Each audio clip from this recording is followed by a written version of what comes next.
Don't forget to check out and grab your copy of our two newly released books, Football: A Love Story and What Did Football Teach Me? These books feature over 100 stories from current and former coaches, players, executives, and entertainers from across the football landscape, describing what got them involved in the game, what they love about it, and what life lessons the game taught them. You can find your copy or order your copy from our website at footballgameplan.com/books.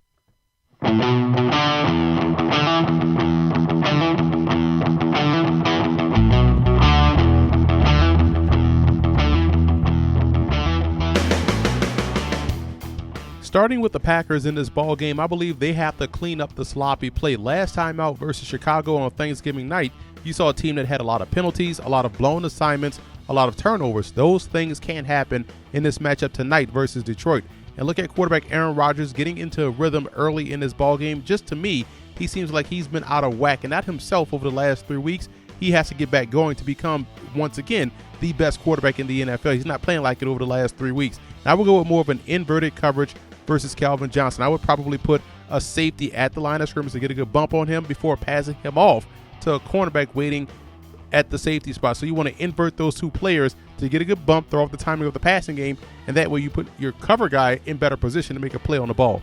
Moving over to the Lions in this matchup, I do like the way they've utilized their multifaceted athletes, guys like Theo Riddick, guys like Amir Abdullah, Golden Tate. Getting those guys that have played multiple positions in space can do a lot of damage to a defense. And also Ziggy Ansah versus those Packer offensive tackles will be the matchup that Detroit will want to win throughout the course of this ball game. Ansah has played on fire this year, and I think he can have success versus the Green Bay Packer offensive tackles, whether it be the left or right tackle. I'm pretty sure they're going to move him around.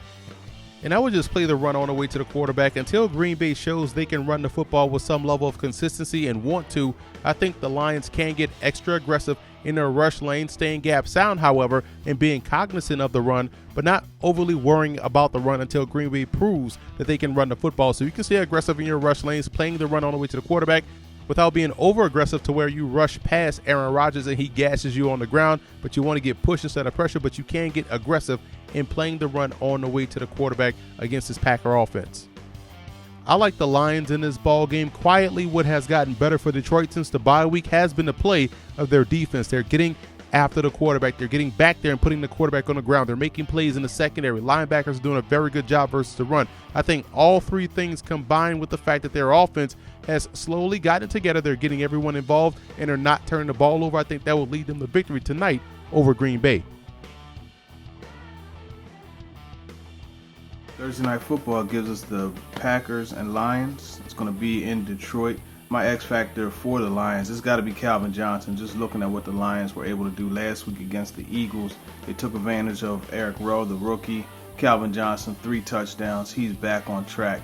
At least for 1 week he was. It's going to be important for them to be able to get their top receiving option going, get the ball to him early and often. So he is the X factor for the Detroit Lions.